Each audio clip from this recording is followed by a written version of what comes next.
In 1987, George Michael, and I don't think this is an exaggeration, arguably the most visible human being on the planet. He was an omnipresent entity. You had the aviator sunglasses, you had the distressed denim, the leather jacket, the stubble. He wasn't just a pop star. He was a global brand that generated millions and millions of dollars and sold 25 million copies of a single album. It was a level of fame that's, it's hard to even quantify today. It wasn't just that he was popular. He was the monoculture. Right. But then, just 3 years later, this very same man, who had worked his entire life to get every single eye in the world looking at him, decided he refused to show his face. Not just his face. He wouldn't show up for anything. He refused to be in his own music videos. He refused to tour. He effectively tried to murder the career he had just spent a decade building. And that right there, that is the tension I want to explore today. We aren't just doing a biography of, the Last Christmas guy. All right. We are looking at the specific legal, psychological, and artistic mechanisms of one of pop culture's most, I guess, aggressive acts of self-sabotage. I think self-sabotage is the phrase people used at the time, but looking back now with a bit of distance, it looks a lot more like self-preservation. That's the paradox we're dealing with. It was Georgios Kyriakos Panayiotou versus George Michael, the man versus the mask he created. And it's a really messy story. I mean, we have the highest highs of 80s pop, but we also have sting operations in public restrooms. We do. We have a landmark lawsuit against Sony that literally changed the music industry. Absolutely. And we have this secret life of philanthropy that was so well hidden, it almost feels like he was running some kind of, a covert operation. Which, in a way, he was. The mission of this deep dive is to really understand that architecture. How do you build a superstar persona piece by piece, and then how do you meticulously dismantle it while the entire world is watching? Let's start with the before, because, the leather jacket didn't just come out of the womb. He was Georgios. Just Georgios. Yeah. Born in East Finchley, North London. His dad, Jack Panayiotou, was a Greek Cypriot restaurateur. His mom, Leslie, was an English dancer. Is this a standard immigrant hustle story? Oh, very much so. His father was the absolute archetype of the hardworking immigrant patriarch. Right. Driven, stoic, always working. George later said that this absence, his father just never being there, it really shaped him. He became incredibly close to his mother because his father was simply a ghost in the house. But there's a psychological layer there too, isn't there? I read his father was apparently quite critical of his ambitions. Extremely critical. He didn't think George could sing. He'd tell him that. He didn't think he had it, whatever it is. Which is the classic fuel for a future pop star, isn't it? That whole I'll show you mentality. It really is. But I read about this one specific incident in his childhood that honestly it sounds like a comic book origin story. The head injury theory. It does sound completely made up, but George stuck to this story his entire life. It never changed. Okay, so what was it? When he was about 8 years old, she had a bad accident. He was playing around a building site or maybe a garden. The details are a bit hazy, but he sustained a really significant head injury. And he claims this. It changed his personality. He claimed that before the accident, he was obsessed with bugs, insects. Bugs? Yeah. He wanted to be an entomologist. He said he didn't care about music at all. Then he hits his head, wakes up, and boom. The bugs are gone. The bugs are gone, and suddenly he is completely obsessed with music. He literally described it as a rewiring of his brain. That is just... It's wild. I mean, scientifically, traumatic brain injuries can alter personalities, sure. But going from I like Beatles to I need to write Careless Whisper, that's a stretch. It is a huge stretch. But whether it was neurological or just a coincidence of timing, maybe he just hit puberty and discovered the radio at the same time, it's important because he believed it. Right. It was his narrative. It was his truth. He viewed his musical talent as something that was almost switched on, like an external force. And I think that adds to this feeling he had later that the talent was a separate entity from himself. So the talent is switched on. He moves to Radlett, goes to Bushy Mead School, and then the universe intervenes. He meets Andrew Ridgeley. The other half of the equation. And it's so important to give Andrew his credit here. History sometimes writes him off as just the lucky friend, But George was shy. He was a bit pudgy. He wore these thick glasses. He was deeply insecure. Andrew wasn't. Andrew was the cool kid. Andrew had the swagger. He was confident. George basically just absorbed Andrew's confidence until he could manufacture his own. They weren't an overnight success, though, were they? Oh, I think people assume Wham just appeared fully formed on top of the pops? Not at all. They were hustling, and I mean really, really grinding. Like what? They were busking on the London Underground. Just try to imagine that. Walking through the Tube in 1980 and seeing George Michael and Andrew Ridgeley trying to sing over the sound of the screeching trains. Do we know what they were playing? A lot of Queen, apparently. Of course. Specifically a song called 39, which is this deep-cut folk sci-fi song written by Brian May. It's not even a hit. Wow. It shows they actually had taste, you know? They weren't just playing the obvious stuff. They were also DJing at places like the Bel Air restaurant, playing to people eating steak dinners. That sounds soul-crushing. They even tried a ska band called The Executive. They were just throwing everything at the wall to see what would stick. But when Wham finally stuck, it was nuclear. Absolutely nuclear. They formed the duo in 81. By 1983, their first album, Fantastic, is #1.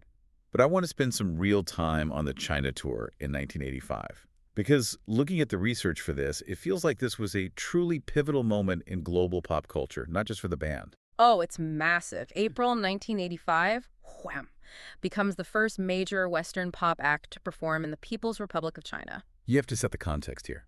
This is pre-internet. Pre-everything. The Cultural Revolution wasn't that far in the rearview mirror.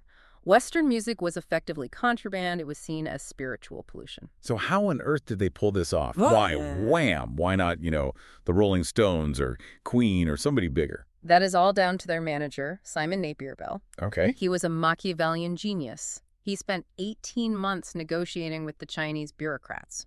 And here is the real deep dive detail. Yeah. He knew that Queen was also trying to get in. They were the competition.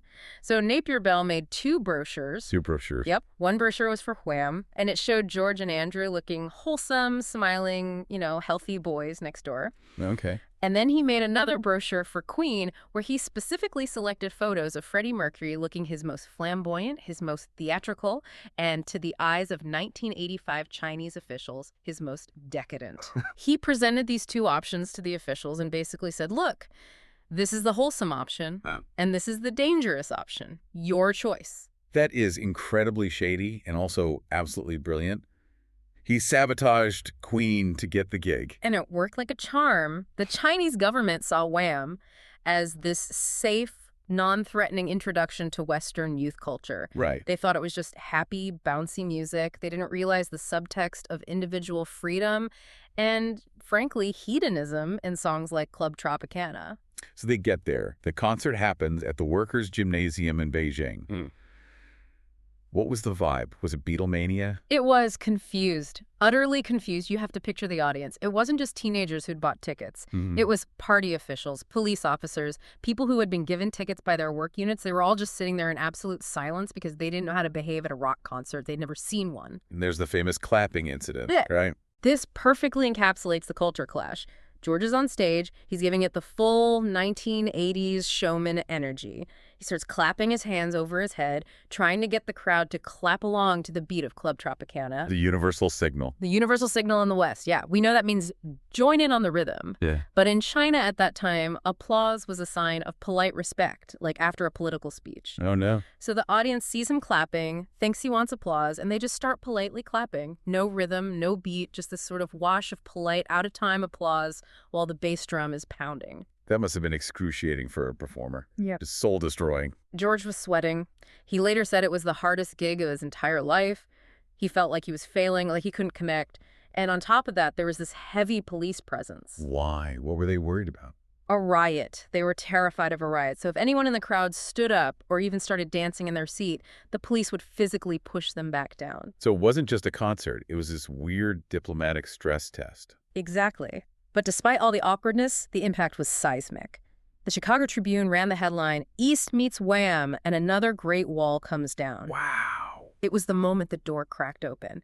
After Wham, the floodgates slowly began to open for Western culture in China. It was a huge deal.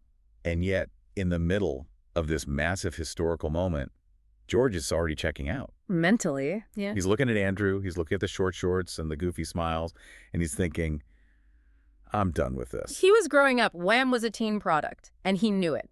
George was developing into a really serious songwriter. He had already released Careless Whisper as a solo single in 1984. Which is a masterpiece of pop songwriting. An absolute masterpiece. He knew that to be the artist he wanted to become, he had to kill Wham.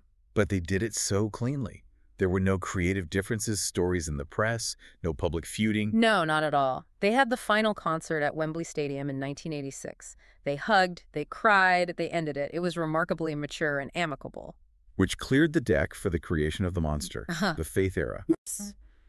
Let's deconstruct 1987. Because George Michael doesn't just release a solo album. He releases a new human being. The look changes, like, overnight. It was a completely calculated visual overhaul. He loses the feathery, highlighted hair. He loses all the colorful, wake-me-up-before-you-go-go outfits. And what does he put on? He puts on the uniform, the leather jacket, the cowboy boots, the mirrored aviator sunglasses, the tight Levi's with the rips. It's hyper-masculine. It's very American. It's Americana seen through a British lens. Mm-hmm. But here is the fascinating semiotic layer that most mainstream audiences completely missed at the time. Go on. That look.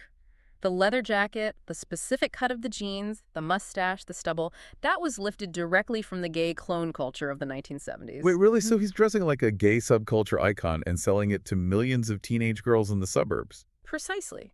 Whether it was a conscious signaling to those in the know or just him gravitating toward an aesthetic he found attractive, he took something that was coded gay in places like the West Village or the Castro, and he repackaged it as the ultimate heteronormative rebel look. And the world bought it. Hook, line, and sinker. Oh, completely. The girls loved him, and the guys wanted to be him. It was a total triumph of branding. And the numbers just backed it up. Faith sold over 25 million copies. The single Faith was the #1 song of the entire year in the U.S., but there was friction immediately. I want your sex. The song that caused a moral panic. Yeah, and by today's standards, the lyrics are pretty tame. Sex is natural, sex is good. It's not exactly shocking stuff. But in 1987, just putting the word sex in the title of a pop song that's going to be played at 3 in the afternoon on the radio, it was scandalous. Casey Kasem wouldn't even say the name. I know. On American Top 40, he would just introduce it as the new single by George Michael. The BBC restricted daytime airplay. George actually had to film this little prologue for the music video where he stands there and explains, this song is not about promiscuity, it is about monogamy. Right. He writes, explore monogamy on the woman's back in lipstick in the video. He was so desperate to not be seen as just a smut peddler. He wanted to be taken seriously as an artist, and frankly, the controversy only helps. Of course. It made the album feel dangerous. It gave it an edge. So he climbs the mountain. It's 1989. He wins the Grammy for Album of the Year. He has the money, the fame, the critical acclaim. He has everything he ever wanted. And this is where the deep dive paradox really kicks in. He should be on top of the world. But by his own account, he describes this period as an absolute nightmare. This is the idol trap. We see it with so many stars, but George felt it so acutely. He realized that the George Michael in the leather jacket was a character. A total construct. And the public was in love with the construct, not with him, Giorgio's. So he felt like a fraud.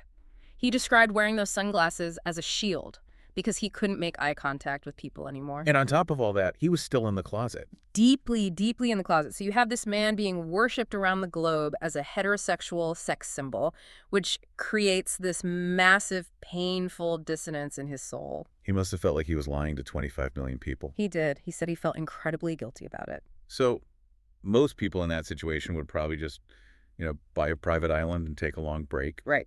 George decides to go to war with his own employer. This leads us to Listen Without Prejudice, Volume 1 in 1990. And just look at that title. It's aggressive, isn't it? Listen Without Prejudice. It's a command. It's a plea. It's a plea, yeah. He is demanding that you strip away your preconceptions about the guy in the leather jacket.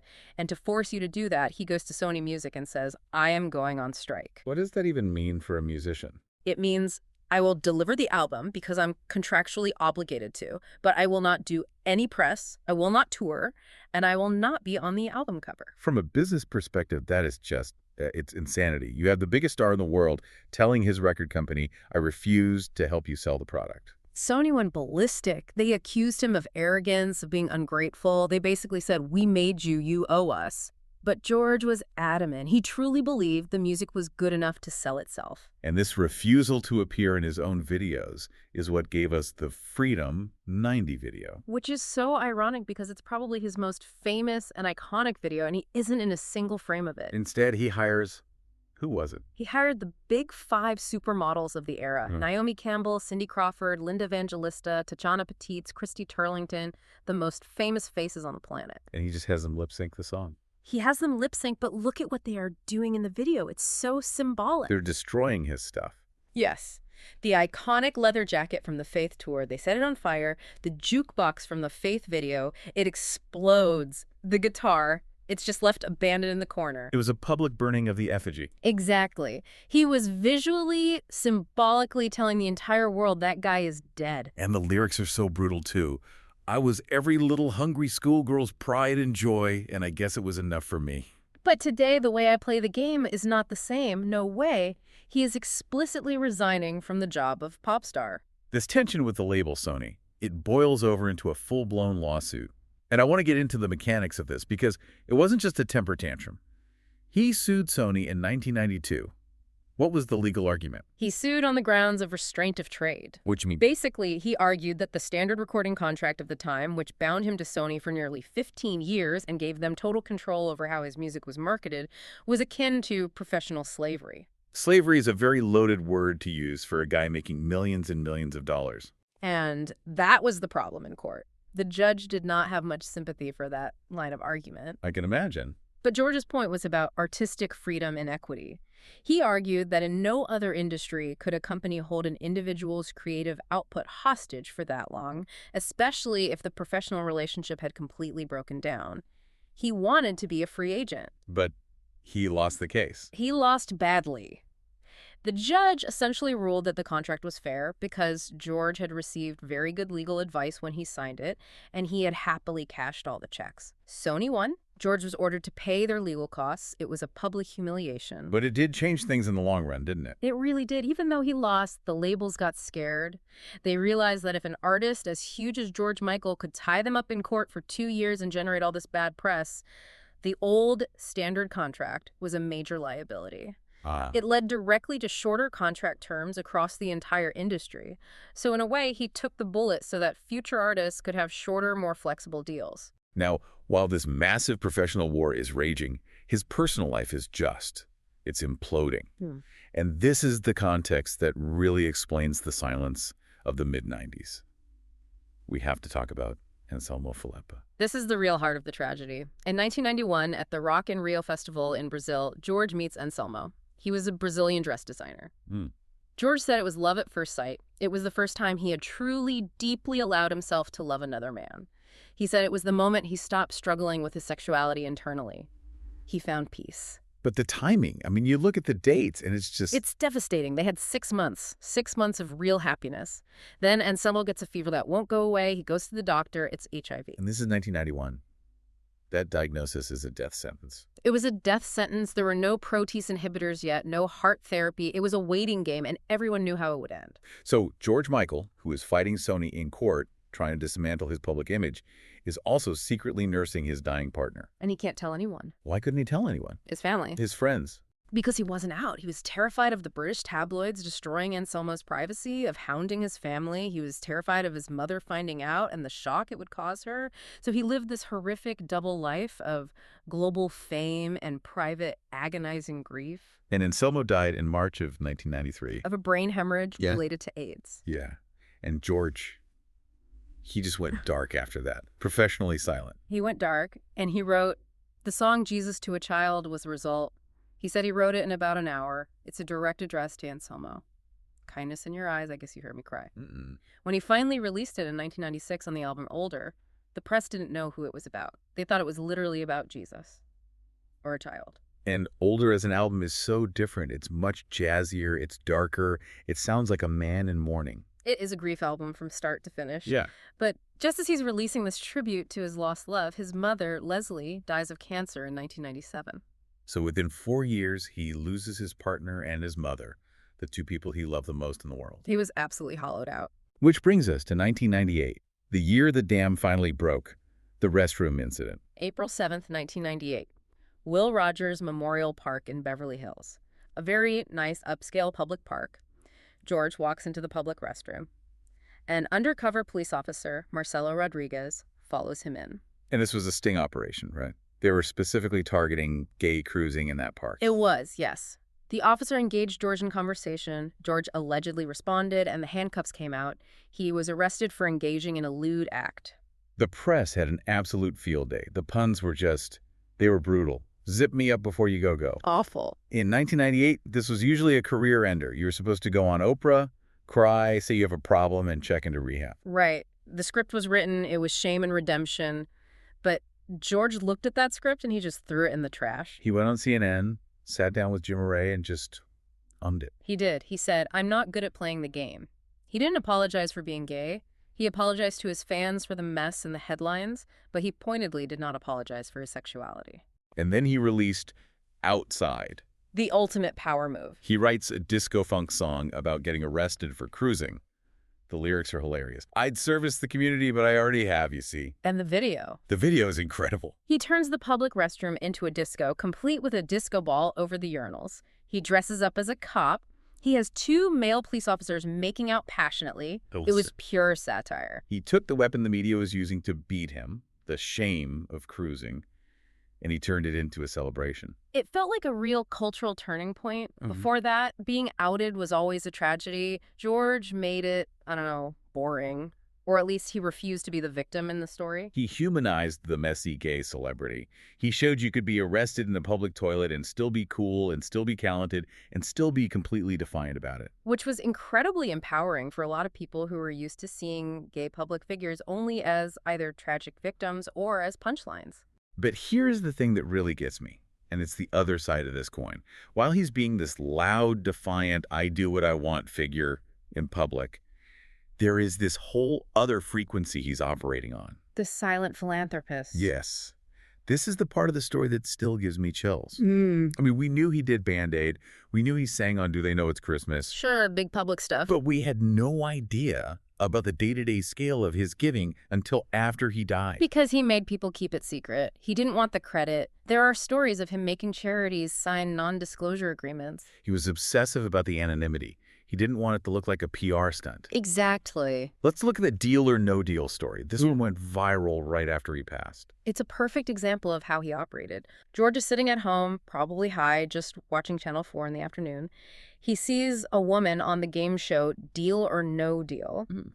And she explains that she needs £15,000 to pay for IVF treatment because she and her partner are desperate for a baby and can't afford it. He doesn't know her from Adam. Total stranger. He just picks up the phone and calls the TV station. And says what? Hi, I'm George Michael. Here's a check.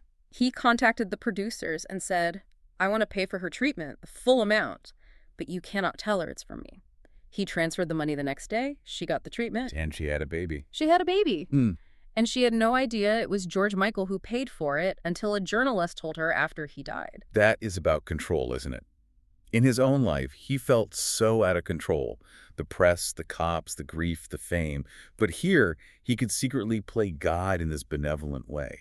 He could fix a life with a single phone call. I think that's a great analysis. It was about agency. There's another story about a barmaid. He was sitting in a cafe, overheard a woman crying to her friend about her crippling student debt. She was a student nurse. Okay. When he left, he asked the manager to give her a check for £5,000. Just, here, fix it. And walked away. And he was volunteering, actually physically showing up to places. For years, yeah. He volunteered at a homeless shelter. He would just show up, put on an apron, and start cleaning or serving food. And he asked the other volunteers, please don't tell the press I'm here. And they didn't. It's amazing that in London, with the tabloids being what they are, that secret actually held for years. It is. And then there are the royalties. This is the big money. The really big money. He gave all the royalties from Jesus to a Child to the charity child line. The founder, Dame Esther Ranson, later said he gave them millions over the years and insisted it stay anonymous. Wow. The proceeds from his duet with Elton John, Don't Let the Sun Go Down on Me, were split among a number of charities, including the London Lighthouse, which was an AIDS hospice, and the Rainbow Trust for terminally ill children. He was basically a one-man welfare state for certain causes he cared about. It really complicates that hedonist narrative. The papers painted him as this selfish, drug-addled guy crashing his car into shops. But quietly, he was funding IVF treatments and keeping children's charities afloat. It poses the question, who was the real George? The guy passed out in the Range Rover, or the guy secretly paying a stranger's medical bills? The answer, obviously, is that he was both. We have to address the decline, though, because the 2000s and 2010s were not kind to him. The music really slowed down, and the mugshots started to pile up. It was a pretty clear spiral. He was very open about his cannabis use. He admitted at one point to smoking up to 25 spliffs a day. But it was clearly a form of self-medication. For what? For the grief, for the pressure, for chronic insomnia. He was mixing sleeping pills with weed and other substances, which is just a recipe for disaster. And that led directly to the Snappy Snaps incident. July 2010, he's driving home from the London Gay Pride Parade. He's high. And he crashes his Range Rover directly into the front of a Snappy Snaps photo developing shop in Hampstead. There's a dark, dark irony there. A man who was hounded by photographers his entire life crashes his car into a photo-developing shop. And to make it even more surreal, someone later spray-painted Wham on the wall where he hit it. British humor is ruthless. It is. But he went to prison for that. He served 4 weeks at High Point Prison. He later said it was horrific, but he also said he deserved it. He knew he was a danger on the road. And then the health scares start. The pneumonia in 2011 was terrifying. He nearly died. He was on tour in Vienna, and he just collapsed. He fell into a coma. His lungs completely stopped functioning. They had to perform a tracheotomy just to keep him breathing. And he was unconscious for weeks. For weeks. When he finally woke up, he had foreign accent syndrome. Wait, what? It's a real thing. It's a very rare neurological condition that can be triggered by brain injury or severe trauma. For a few days after he woke up, he spoke with a West Country accent. Like a farmer from Bristol. Exactly. He said he was terrified it was permanent. Thankfully, it faded, but it just shows you how much trauma his body and brain had been through. And then, as if that wasn't enough, there was the car crash on the M1 motorway where he fell out of the vehicle. That was in 2013. He was a passenger in a car going about 70 miles per hour. He apparently tried to close the door because it wasn't shut properly, and he just fell out. Onto the motorway. He suffered another significant head injury. It was just one calamity after another. It really felt like he was fading away in those last few years. And then, Christmas Day 2016. The final, poetic, tragic irony. The man who wrote the most famous Christmas song of the modern era dies on Christmas Day. His partner at the time, Fadi Fawaz, found him in bed.